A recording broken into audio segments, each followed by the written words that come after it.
আপকি আদালতে পাকিস্তানের অভিযোগ হলো যে ভারত ধোঁকা দিয়ে আক্রমণ করেছে।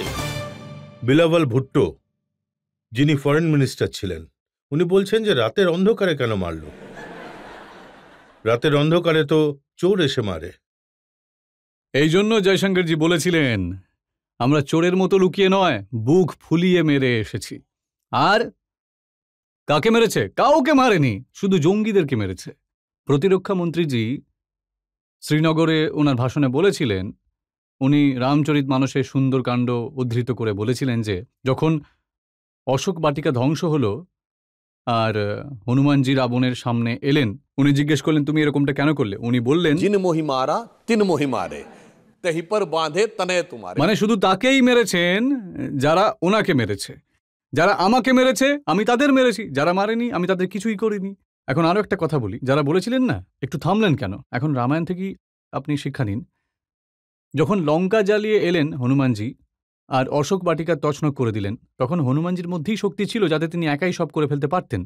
আর এটা সত্যিও বটে। যখন উনি সীতাজির সামনে যান আর বলেন যে ব্যাস আর 1 মাসের মধ্যে আপনাকে নিয়ে যাব, তখন তাকে বলেন যে আরে এই রাক্ষসটা তো খুবই শক্তিশালী, এই বানররা তো সবই তোমাদেরই মতো, কথা আছে হে সুত কপি সব তুমই সমানা, জাত উধাদ অতি ভট বলওয়ানা, মোরে হৃদয় পরম সন্দেহা। তখন হনুমানজি কি করলেন? সুনি কপি প্রকট কিন নিজ দেহা। তারপর ওই দেহে কি দেখালেন? কনক ভূধরা কার শরীরা, সমর ভয়ঙ্কর অতি বলবীরা। প্রথমে দেখিয়ে দিলেন, তারপর শেষ বাক্য কি বলেছিলেন জানেন? अबही माँ तुम्हें जायूं लेवाई, এখনই নিয়ে যেতে পারি লঙ্কা তছনছ করে দিয়ে। प्रभु आयस नहीं राम दोहाई। এতে আমাদের প্রভুর, আমাদের সেনার সুনাম বাড়বে না কিন্তু। তো আমি এখনই সবকিছু করতে পারতাম, কিন্তু আমায় সুনাম অর্জন করতে হবে, বিজয় লাভও করতে হবে। আর মোদিজি ঠান্ডা মাথায় কাজটা করেছেন। দেখুন, আপনারা সবাই হয়তো শুনেছেন যে সিন্ধে, পাকিস্তানের সিন্ধে, হয়তো কাল পরশুর কথা, ওখানকার যে হোম মিনিস্টারের বাড়ি জ্বালিয়ে দিয়েছে, ওখানকার মিলিটারি কনভয় থামিয়ে দেওয়া হয়েছে। ভিডিও অ্যাভেলেবেল রয়েছে। ওরা বলছে যে আমরা শত্রুর সঙ্গে লড়তে যাচ্ছি, আর ওরা বলছে শত্রু তো তোমরা। ওইখানে এরকম স্লোগান উঠছে, কাল তৈরি হয়েছিল বাংলাদেশ, আজ তৈরি হবে সিন্ধু দেশ। কেন? তার কারণটা কি জানেন? এই যে জল আটকানো হয়েছে, জল আটকানোর ফলে কি হয়েছে, এতে একটা টেকনিক্যাল ব্যাপার রয়েছে। লোক বলে সাহেব ড্যাম তো তৈরি হয়নি। ঠিকই, ড্যাম তৈরি হয়নি। আমাদের ইন্ডাস্ট্রি টিটিতে একটা কাজ করা হয়েছে যে হাইড্রোলজিক্যাল ডেটা দেওয়া বন্ধ করা হয়েছে। মানে কতটা জল আছে, আরে আজব ব্যাপার, আমরা কেন বলবো আমাদের এখানে কত জল আছে, তাই না? তো কখনো 55 মেট্রিক হয়ে যায়, আবার কখনো 9তে নেমে যায়। তো এখন কি হচ্ছে, জল একটু কম হচ্ছে। তো পাকিস্তানের পাঞ্জাবে একটা খাল তৈরি হচ্ছে, যার ফলে সিন্ধে আরও জল কমে যাচ্ছে, ফলে সিন্ধে রিয়াকশনও হয়ে যাচ্ছে। আমাদের জল আরও কেটে নিচ্ছ, এমনিতেই জল কমে গেছে তার উপর। তো একেই বলে মাথা খাটিয়ে কাজটা করা। আর সেই জন্য আমি একটা পংক্তি বলবো कि दरिया का सारा नशा उतरता चला गया। মোদিজি করেছেন, জল কমে যাচ্ছে না, दरिया का सारा नशा उतरता चला गया, तुम मुझको डुबाता रहा और मैं उभरता चला गया। আর পাকিস্তানের সেনার জন্য আর একটা লাইন রয়েছে, वो पैर भी तो झूठ की करता चला गया, बस उसका चेहरा उतरता चला गया। সুধাংশুজি, পাকিস্তানের সেনা তো এটা বলছে, ওদের প্রবক্তা এটা বলছে যে তোমরা আমাদের জল আটকেছো, আমি তোমাদের নিঃশ্বাস বন্ধ করে দেব। আর এই দেখুন, এটা তো হাফিজ সঈদ বলেছেন। মানে দেখুন, কোনো পার্থক্য নেই। যারা পাকিস্তানের সেনা বক্তা, ওনার যে নাম আহমদ শরীফ, আর উনি এতটা ভদ্র যে ওনার যে বাবা বালিদ, উনি ইউনাইটেড নেশনস সিকিউরিটি কাউন্সিল ঘোষিত ডেজিগনেটেড টেররিস্ট। কারণ 2000 সালে উনি ওসামা বিন লাদেনকে নিউক্লিয়ার টেকনোলজি দেওয়ার চেষ্টা করেছিলেন। এবার একবার ভাবুন, এই যে পাকিস্তানি উর্দি, এর মধ্যেই কতজন সন্ত্রাসবাদী রয়েছে আপনি ভেবে দেখুন। আমি আরও একটা গুরুত্বপূর্ণ কথা বলতে চলেছি। একটা বই আছে, নিউক্লিয়ার জিহাদিস্ট, যিনি আমেরিকার অ্যাসিস্ট্যান্ট ডিফেন্স সেক্রেটারি, ওনার নাম ছিল ডাগলাস ফ্রায়েন্স, FRANTZ, আর ক্যাথরিন কলিন্স, এই দুজনে বই লিখেছিলেন। এই বইটা 2007 সালে লেখা হয়েছিল। এর চ্যাপ্টার নাম্বার 5, পেজ নাম্বার 40। এর উপর পুরো চ্যাপ্টারটাই হলো পাকিস্তান পাইপলাইন, যে কিভাবে পাকিস্তান থেকে হচ্ছে। তো ওখানকার সেনার ব্যাপারে যে পরিস্থিতি রয়েছে, আমি অন দ্য লাইটার নোটে বলে দিচ্ছি। जिससे कोई गलती ना हो भगवान, जिससे गलती हो जाए वो इंसान, जो जानबूझ के गलती करे वो बेईमान, और जो गलती पे गलती करके पिटाई पे पिटाई झेलता रहे वो पाकिस्तान है। কিন্তু সুধাংশুজি, ওরা তো বেশ প্রোপাগান্ডা করছে। অনেক ভিডিও স্কাই নিউজে, বিশ্বের বড় বড় চ্যানেলেও ভিডিও দেখিয়েছে যে ওরা কিভাবে ভারতের এয়ারবেস গুলো ডিস্ট্রয় করেছে, কিভাবে ওদের মিসাইল শীর্ষা পর্যন্ত এসে গেছে। এ ব্যাপারে দুটো কথা আছে। ওদের কেমন বড় প্রোপাগান্ডা সিস্টেম দেখুন। ওরা বলল ভারতের একজন উইমেন এয়ারফোর্স পাইলটকে অ্যারেস্ট করে নিয়েছে। পিটিভি বলল source is sky news, sky news বলল সোর্স ইজ পিটিভি নিউজ। আর শেষে যখন পাকিস্তানের আর্মি প্রেস কনফারেন্সে ডাকা হলো, সেখানে বলা হলো না এরকম কিছু ঘটেনি। দুঃখের কথা, পাকিস্তানি মিডিয়ায় ভারতের কিছু নেতা রয়েছে, যারা কিছু ইউটিউবার রয়েছে, কিছু সোকল্ড ইনফ্লুয়েন্সের বক্তব্য কোট করা হয়েছে, সেখানে শিরোনাম বানিয়ে দিয়েছে, পাকিস্তানের সংসদে কোট করা হয়েছে। পাকিস্তানের মিলিটারির ব্রিফিংয়ে ওদের রেফারেন্স দেওয়া হচ্ছে। পাকিস্তান যে ভারতের বিরুদ্ধে ডজিয়ার দিয়েছিল, তাতে বিরোধী নেতা রাহুল গান্ধীর বয়ান কোট করেছে। ওরা রাহুল গান্ধীকে কোট করে বলেছে যে দেখো, আমরা হিন্দুস্তানের 5টা এয়ারফোর্সের প্লেন ধ্বংস করেছি। আপনারা হয়তো শুনেছেন, একটা ওয়ার্ড আছে তিসমার খাঁ। ওই তিসমার খানের কাহিনী কখনো শুনেছেন? তিসমার খাঁ মনে করা হয় যে একজন জনাব ছিলেন, তিসমার খাঁ একসঙ্গে 30 জন লোককে মেরে দিয়েছিল। তাও একইবারে, তাই না? একসঙ্গে 30 জনকে লোককে মেরে দিল, কিন্তু ওই 30 জন কে ছিল না, আরে 30টা মাছি মেরে দিয়েছিল একবারে, তাই তিসমার খান বলা হয়। তো আমার মনে হয় পাকিস্তানের যেটা ক্লেম, আমি ফ্যাকচুয়াল কথা বলছি, একটা নিউ ইয়র্ক টাইমসের কাগজে তো আর আমাদের পক্ষে কিছু লেখে না। আজ অবধি ওদের বেশিরভাগ যে রাইটিং রয়েছে, রাইজ আপ রয়েছে, সব আমাদের এগেনস্টে। 14ই মে নিউ ইয়র্ক টাইমসে আপনি একবার দেখে নেবেন, সেখানে পরিষ্কার লেখা রয়েছে যে ভারত যে ড্যামেজ করেছে, দাবি করেছে, সেটা স্যাটেলাইট পিকচারে কিন্তু স্পষ্ট দেখা যাচ্ছে। আর পাকিস্তান যে ক্লেম করেছে আদমপুর এয়ারবেস উড়িয়ে দিয়েছে, আমাদের প্রধানমন্ত্রী গিয়ে দেখেলেন যে ওরা বলছিল A400 উড়িয়ে দিয়েছে, এই উড়িয়ে দিয়েছে, ওই উড়িয়ে দিয়ে, সমস্ত কিছুই কিন্তু ইনট্যাক্ট রয়েছে। যারা নিউট্রাল অবজারভার রয়েছেন ওনারা বলেছেন। কিন্তু কি আর বলা যাবে, এখন পাকিস্তানের এই বিভ্রান্তি ছড়ানোর অভ্যেস তো সবসময় রয়েছে। ভারতের বেশিরভাগ মানুষের মুখেই নিশ্চয়ই গানটা শুনেছেন, आओ बच्चों तुम्हें दिखाएं झांकी हिंदुस्तान की, इस मिट्टी से तिलक करो ये धरती है बलिदान की। এটা 1954-এর ফিল্ম জাগৃতি। এটাকে নকল করে 1955-এ পাকিস্তানে ফিল্ম তৈরি হলো বেদারি, যেখানে হুবহু এই শব্দ ব্যবহার করে একটা গান তৈরি করা হয়। आओ बच्चों सैर कराएं तुमको पाकिस्तान की, जिसकी खातिर हमने दी कुर्बानी लाखों जान की। এখন গিয়ে চেক করবেন পাকিস্তানি ওটার প্যারোডি তৈরি হয়েছে। ওরা গায় आओ बच्चों सैर कराएं तुमको पाकिस्तान की, यहां तो क्लाशनिकोव भी मिलती है अब कीमत में नान की। আর তারপর গায় आओ बच्चों सैर कराएं तुमको पाकिस्तान की, ना बिजली ना पानी है और ना हिफाजत जान की। সুধাংশুজি, কংগ্রেসের এক নেতা বিজয় ওয়াটেটিদার, মহারাষ্ট্রের MLA, উনি বলেছেন যে পাকিস্তান তো মাত্র 15 হাজার টাকার ড্রোন পাঠিয়েছে, ওগুলোকে মারার জন্য আমরা 15-20 লাখ টাকার মিসাইল নষ্ট করে ফেলেছি। এমন ফালতু খরচা। এমনিতেই কংগ্রেসের নেতা কি করে জানলো যে কোন মিসাইল কিসের জন্য লঞ্চ করা হয়েছিল? এটাই তো বড় অদ্ভুত ব্যাপার। এগুলো আমাকে বারবার ভাবিয়ে তোলে। এই নেতাদের সঙ্গে কি হয় জানেন তো?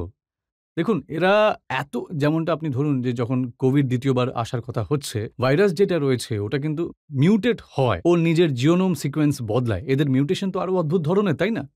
দেখুন, যখন রাফেল আসার সময় হলো এরা অ্যারোনটিক্সের এক্সপার্ট হয়ে যায়। যখন কোভিডের ভ্যাকসিন আসার সময় হলো এরা মাইক্রোবায়োলজির এক্সপার্ট হয়ে যায়। যখন লঞ্চ হলো ওরা বললো এত তাড়াতাড়ি তো হতেই পারে না, তো ওরা তখন স্ট্যাটিস্টিক এক্সপার্ট হয়ে গেলেন। আর যখন রাম মন্দিরের উদ্বোধন হলো মুহূর্তের এক্সপার্ট হয়ে গেলেন ওনারা। এরাই আবার ব্যালিস্টিকের এক্সপার্ট হয়ে যাচ্ছেন।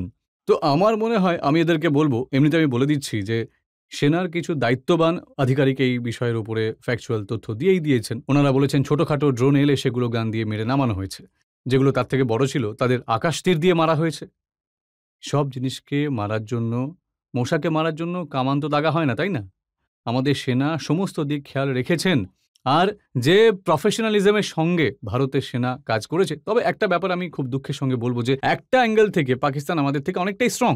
আপনি হয়তো বলবেন সেটা কি? পাকিস্তানে ওখানকার সেনার অপারেশন নিয়ে কোনো প্রশ্ন ওঠেনি। না কোনো ইউটিউবার, না কোনো ইনফ্লুয়েন্সার, না কোনো নেতা। এখানে অনেক প্রশ্ন উঠছে, ব্যাস শুধু এই জিনিসটা বোঝার দরকার রয়েছে যে, আর এই জন্য সততার সঙ্গে প্রধানমন্ত্রী যে চেষ্টা করেছেন, 7টা ডেলিগেশন পাঠানো হয়েছে, যাতে গোটা বিশ্বের এটা মনে হয় যে ভারত একত্রিত রয়েছে। আর আপনি যে বললেন পাকিস্তান আমাদের বয়ান ব্যবহার করে, এটা তো কংগ্রেসের যখন সরকার ছিল তখনও ব্যবহার করত। আর এটা আমি ফ্যাক্টের সঙ্গে বলছি, সমঝোতা এক্সপ্রেস পাকিস্তান করিয়েছিল। আর এই কথাটা FBI আর আমেরিকান এজেন্সি ইনভেস্টিগেশনেও এসেছে। প্রথমে আইবিও বলেছিল এটা পাকিস্তানি করিয়েছে, হঠাৎ আপনি ইউটার্ন নিয়ে নিলেন আর হিন্দু টেররের প্রসঙ্গ তুলে আনলেন, পাকিস্তান কোর্ট করতে শুরু করে দিল। দেখুন, ভারত আমাদের বলছে যে এরা এইসব করছে, এবার বলুন 26/11 মাসুদ আজহার করালো তো, আর এদের নেতা বয়ান দিতে শুরু করলো 26/11 RSS কনস্পিরেসি। আজিজ বার্নি এই নিয়ে বই লিখে ফেললেন, সেটার উদ্বোধন হয়ে গেল। পাকিস্তান বলতে শুরু করলো এই দেখুন। প্রবলেমটা হলো যে পাকিস্তানকে কভার ফায়ার সরকার থেকেও দিচ্ছে, আর পাকিস্তানকে কভার ফায়ার বিরোধী হয়েও তো দিচ্ছে। আমি নম্রভাবে বলবো যে শেখার হলে আমাদের থেকে শিখুন।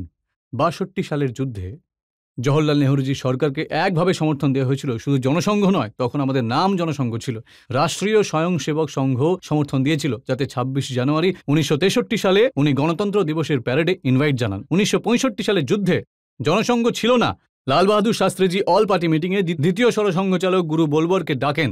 ১৯৭১ সালের যুদ্ধে, যে যুদ্ধে অটলজি ইন্দিরাজি সমর্থন করেছিলেন, তো গোটা আজও কংগ্রেসিরা কোট করে থাকে সেটা।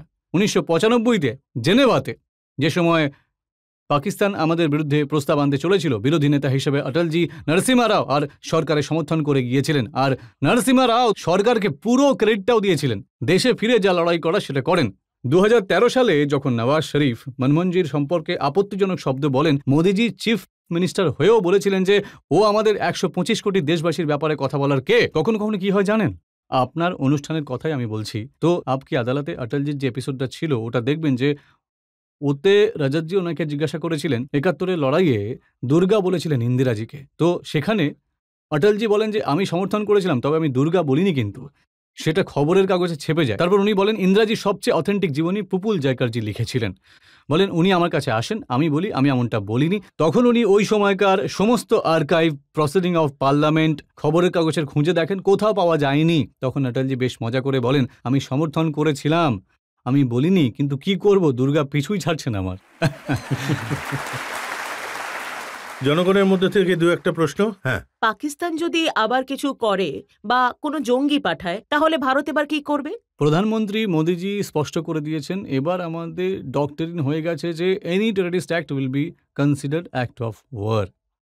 এবার কি করবে সেটা আপনারা নিশ্চয়ই বুঝতে পারছেন, কারণ ৩বার আমরা এক স্টেপ করে এগিয়েছি। এখন আমরা পাকিস্তানকে সেই জায়গায় পৌঁছে দিয়েছি যে আপনার একটা গুরুত্বপূর্ণ বিষয় দেখুন, পাকিস্তানের আভ্যন্তরীণ অবস্থা দেখুন একবার। ওখানে সিন্ধের মধ্যে কি হচ্ছে, বালুচিস্তানে কি হচ্ছে, খাইবার পাখতুনাতে কি হচ্ছে। আর আপনারা সবচেয়ে মজার বিষয়টা দেখুন, জানেন কি, আর্মি চিফ কি বলেছে সেটা তো আলাদা ব্যাপার। পাকিস্তানের প্রতিরক্ষা মন্ত্রী খোয়াজা আসিফ ২ দিন আগে বয়ান দিয়েছে যে খাইবার পাখতুনখাতে যে তেহরিকে তালিবান রয়েছে, আজ অব্দি তারা বলে এসেছেন this is the proxy of Afghanistan, আজ উনি বলছেন this is the proxy of India. মানে ওরা তেহরিকে তালিবানরা যে বলে পাকিস্তানে শরিয়া লাগু আছে, কিন্তু এটা পিওর ইসলাম নয়, কট্টর হতে হবে তখন, যেমন মহিলাদের বাইরে বেরোনো উচিত নয় ইত্যাদি ইত্যাদি, ওই ধরনের কথা আর কি। ওরা বলছে এখন ওদেরকে আমাদের সঙ্গে জোড়ার চেষ্টা করছে, এতে একটা ব্যাপার তো পরিষ্কার হয়ে গেল, টু নেশন থিওরি যেটা ১৫ই এপ্রিলে ফলাও করে আসিফ মুনির সাহেব দেখাচ্ছিলেন, সেটা কিন্তু বেলুনের মতন উড়ে গেল। ভাই ওখানে কে লড়াই করছে? আফগানিস্তানে, বালুচিস্তানে কে লড়ছে? ওরা মুসলিম নয় নাকি? সিন্ধুতে যারা লড়াই করছে মুসলিম নয় ওরা? খাইবার পাখতুনখোয়াতে কি মুসলিম নেই বলছেন তাহলে? ফাটাতে ফেডারেল অ্যাডমিনিস্ট্রেশন যে ট্রাইবাল এরিয়াতে যারা লড়ছে তারা কি মুসলিম নয় বলছেন? পিওকেতে ওনাদের বিরুদ্ধে যে চলছে, আর বাংলাদেশ কি ছিল, মুসলিম ছিল না নাকি? এই জন্য আরেকটা কথা বুঝুন, জানেন কি পাকিস্তানের পরিস্থিতি কি হয়ে গেছে এখন? এদেরকে বলেছিল যে এসো একসঙ্গে মিলে থাকবো, টু নেশনস থিওরি, সমস্ত মুসলিম একসঙ্গে থাকবো। এই সময় পাকিস্তানের জনগণকে দেখে আমার কি মনে হচ্ছে জানেন তো? একটা সহানুভূতি জেগেছে আমার। পাকিস্তানের সেনারা সবকিছু এমন বন্দি করে ফেলেছে যে যেন कैद में है बुलबुल सैयाद मुस्कुराए रहा भी न जाए चुप रहा भी न जाए। কিন্তু ওদের যে জনগণ যে ছিল, মানে বালুচিস্তানের মানুষ, সিন্ধের মানুষ আর অন্যান্য প্রদেশের যে মানুষ, তাদের মনে পাকিস্তানের অবস্থা কি হয়েছে একবার ভেবে দেখুন। একটা পুরনো গান আছে, মনে আছে কি? रहते थे कभी जिनके दिल में हम जान से भी प्यारों की तरह बैठे हैं उन्हीं के कूचे में पर आज गुनहगारों की तरह। কিন্তু যারা আগে রয়েছে আমরা তাদের সেই জায়গায় ধীরে ধীরে নিয়ে যাচ্ছি, তারা তখন বলবেন যে कि स्वरूप धरे जीने के लिए बैठे हैं हजारों जहर पिए ठोकर न लगाना हम खुद हैं गिरती हुई दीवारों की तरह। সুধাংশুজি, ফিউচারের জন্য মোদিজি বলেছেন, উনি বলেছেন যে রাতের অন্ধকারে যখন আমরা সূর্য ওঠাই তখন শত্রু দেখতে পায় যে ভারত মাথা কি যায়। 15ই অগস্ট 2016-তে মনে হয় প্রধানমন্ত্রীজি বালুচিস্তানের বিষয়ে তুলেছিলেন। ওই দিন রাত্রে এক ইংরেজি চ্যানেলে একটা টিভি ডিবেট হচ্ছিল। তো বালুচিস্তানের প্রতিনিধি রূপে ওয়াশিংটন ডিসি থেকে আহমদ মুফতি খান বসেছিলেন, আর পাকিস্তানের তরফ থেকে জেনারেল শফকত শহীদ। এখন সেখানে এই যে আপনি যেটা বললেন যে সেটা কানেক্ট হবে, তো উনি বললেন যে বালুচ নেতা এই যে এই গোটা এলাকায় there are countries which are having ethnicity and identity, like Uzbekistan is having Uzbek identity, Kazakhstan is having Kazakh identity, and Afghanistan is having Afghan identity, and there is only one fake country in this region which is Pakistan. তো কি হলো, পাকিস্তানের যে প্রতিনিধি বসেছিলেন উনি বললেন যে what you are talking about, are you not Pakistani? তখন বালুচ নেতা বললেন যে I am Baluch, I am not Pakistani. এবার শুনুন তারপর জেনারেল শফকত শহীদ কি বলেছে। উনি বলেছেন যে if you are not Pakistani are you Hindustani then what is your identity. এবার মজার কথাটা শুনুন, আহমদ মুফতি খান বলেন যে we are Baluch, we are not Pakistani. তারপর হিন্দিতে উনি বলেন যে আমাদের আইডেন্টিটি হলো যে আমরা হিংলাজ মাতার সন্তান। এবার শুনুন, এরপরে পাকিস্তানের ব্যক্তি বলছে যে ইংলিশ চ্যানেলে হিন্দি শুরু করে দিল সে, তারপর তুতুকারিও শুরু করে দিল সে।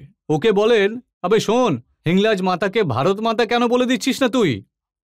এবার শুনুন, এরপর আহমদ মুফতি খান বলেন যে এবার এটা আমি আবার রিপিট করছি যে আমরা বালুচ, আমরা পাকিস্তানি নই, আমরা হিংলাজ মাতার সন্তান, আর আমার এটা বলতে কোনো সংকোচ বিরোধ নেই যে ভারত মাতা কি জয়। আর তারপর তো ওনার টেম্পার লুজ হয়ে যায় আর বলতে থাকেন যে এই হলো মোদির লোক, এই সব তখন বলতে থাকে। এই যে আপনি ভারত মাতা জয়টা বললেন না, এটার গুরুত্ব খুবই গভীর ভাব। আর জানেন এই ভাব কোথা থেকে আসে? প্রধানমন্ত্রীজি কর্ণী মাতার মন্দিরে গেলেন কিছুদিন আগে বিকানিরের কাছে।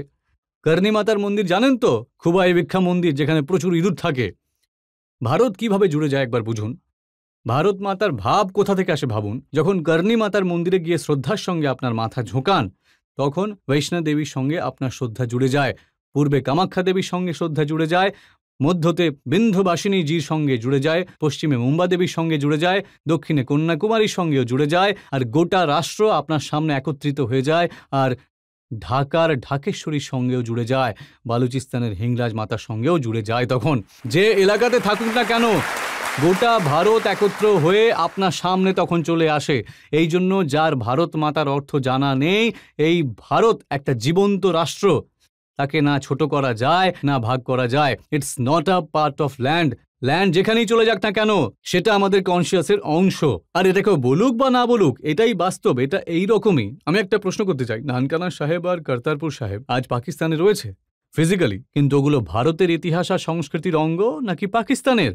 ইন্ডাস ভ্যালি সিভিলাইজেশনের মেজর এরিয়া ওখানে রয়েছে, এটা ওদের অংশ নাকি আমাদের অংশ? আর সেই সঙ্গে আমাদের জাতীয় সঙ্গীতে পাঞ্জাব, সিন্ধু, গুজরাট আর মারাঠা রয়েছে। সিন্ধু ভ্যালি ওখানে হোক না কেন, সেটা ভারতের চেতনার অংশ। এই জন্য ভারত আর ভারত মাতাকে বোঝার ক্ষমতা ওদের মধ্যে নেই। এখন লোক তো জানতে চাইছে এই বলুচিস্তান কবে আলাদা হবে। দেখুন, সময় এলেই সবকিছু ঠিক হয়ে যাবে, হবে অবশ্যই। ওখানকার বালুচিস্তানের মানুষ এটা বলছেন, আমি কিন্তু বলছি না। कि सरफरोशी की तमन्ना अब हमारे दिल में है, देखना है जोर कितना बाजुए कातिल में है, और आगे वक्त आने पर बता देंगे तुझे आसमां, हम अभी से क्या बता दें जो हमारे दिल में है। এমনিতে আমি একটা টেকনিক্যাল কথা বলতে চাইবো। আজ ভারত এই পরিস্থিতিতে কেন রয়েছে? মোদিজি 10 বছরে ভারতকে যে পজিশনে নিয়ে গিয়ে দাঁড় করিয়েছেন, আপনি সেই পয়েন্টটাকে একবার বুঝুন। 10 বছর আগে আমরা ডিফেন্স প্রোডাকশনে খুবই কম ছিলাম। আজ 1,27,000 কোটির ডিফেন্স প্রোডাকশন। একটা ছোট্ট কথা, এমন নয় যে আমাদের সায়েন্টিস্ট আর ইঞ্জিনিয়ারের দম নেই। আমরা মিসাইল তো ওই জামানাতেও বানিয়েছি, কংগ্রেসের আমলে। আমরা স্যাটেলাইটও বানিয়েছি। তা একবার ভাবুন, মিসাইল বানাতে পারা দেশ যে অ্যাসল্ট রাইফেল বানাতে পারতো না, এমনটা হতে পারে কখনো? ক্ষমতা ছিল আমাদের কাছে। স্যাটেলাইট বানাতে পারা দেশ ফাইটার প্লেন বানাতে পারবে না? মোদিজি ডিফেন্স প্রোডাকশনকে যে সীমা পর্যন্ত নিয়ে গিয়ে শুরু করেছেন না, তো আজ আপনি দেখুন আমাদের এখানে অ্যাসল্ট রাইফেলও তৈরি হচ্ছে, সমস্ত জিনিস তৈরি হচ্ছে। আজ 80% ক্ষেত্রে আত্মনির্ভর। আর এই কারণে, আর আপনি একবার দেখুন মানুষ যে ডিপ্লোমেসির কথা বলে না, আমরা রাশিয়া থেকে S-400ও পেয়েছি, যেহেতু আমরা কোয়াডের মেম্বার। কোয়াডের মেম্বার হওয়ায় S-400 পেয়েছি, আর S-400 পাওয়ার জন্য আমেরিকার তরফ থেকে হুমকি ছিল নিষেধাজ্ঞা চাপানোর। হুমকি ছাড়ুন, ওরা নিষেধাজ্ঞা লাগায়ও নি, আমাদের প্রিডেটেড ড্রোনও দেওয়ার সিদ্ধান্ত নিয়ে ফেলে। আমাদের প্যাক্ট হয়ে যায় ওনাদের সাথে, যেটা নাটো কান্ট্রির বাইরে কারোর সাথে ছিল না। আর আপনি দেখুন 2020-তে গালওয়ানের পর প্রতিরক্ষা মন্ত্রী এমার্জেন্সি প্রকিউরমেন্টের প্রস্তুতিও শুরু করে দেন। ওই সময়তেই সরকার সিদ্ধান্ত নিয়ে নেয় যে আজ ভারত যে ব্যাপারে আত্মনির্ভর, এবং আরেকটা কথা বুঝুন, যখন যুদ্ধ হয় অনেক সিকিউরিটি দরকার পড়ে, এনার্জি সিকিউরিটি। আমাদের সবচেয়ে বেশি ফরেন থেকে কোন জিনিস নির্ভরতা রয়েছে? অয়েল। আজ আপনি বলুন অলমোস্ট 100% ইলেকট্রিফিকেশন অফ রেলওয়েজ হয়েই গেছে এখন, তো অয়েলের ডিপেন্ডেন্সি কম হয়ে গেছে। পেট্রোল, যে ইথেনল, যেটা আমরা 20% কাছাকাছি করিয়ে ফেলেছি, 20% ডিপেন্ডেন্সি কম হয়ে গেছে। ইলেকট্রিক ভেহিকেলে জোর দেওয়া হচ্ছে, তো আমাদের ডিপেন্ডেন্সি কম হয়ে যাচ্ছে। যে অয়েল রয়েছে আমাদের, কারণ ফাইটার প্লেন ইলেকট্রিক দিয়ে চলবে না, তাই না? সাঁজোয়া গাড়ি ইলেকট্রিকতে চলবে না, সেখানে কার চলতে পারে? ভাবুন কত দূরদৃষ্টি ছিল মোদিবাবুর, যে যদি সবকিছু আগে থেকে বানিয়ে না রাখতেন আর দেশের সঙ্গে উনি এরকম একটা সম্পর্ক তৈরি করে না রাখতেন। তো আমি আবারও জানতে চাইবো যে যারা S-400 এর বিরোধিতা করেছিলেন, আমাদের বলেছিলেন যে রাশিয়া ইউক্রেনের লড়াইয়ে কোনো খোলাখুলি ইউক্রেনের সঙ্গ দেয়নি, তো আজ বলুন আমাদের 2/3 যে ডিফেন্সের ইকুইপমেন্টস রয়েছে তার কানেকশন রুশের সঙ্গে রয়েছে। আজ আমাদের কাছে কিন্তু সমস্ত কথা মেনে নিচ্ছি যে আমাদের পরাক্রম, আমাদের বীরত্ব, আমাদের শক্তি, আমাদের সেনার শক্তি সবকিছু আছে আমাদের কাছে, তাও কাশ্মীরের একটা অংশ পাকিস্তানের কবজায় কেন রয়েছে? আপনি একদম সঠিক একটা কথা বলেছেন। কাশ্মীরের একটা অংশ পাকিস্তানের কবজায় রয়েছে, আর অন্য অংশ এমন ছিল যেখানে ওদের কাছে দুটো ঝান্ডা ছিল অগস্ট 2019-এর আগে, যে কারণে অটলজির মুখ থেকে একটা পংক্তি বেরিয়েছিল, 15 अगस्त का दिन कहता आजादी अभी अधूरी है, सपने सच होने बाकी हैं, रावी की शपथ न पूरी है।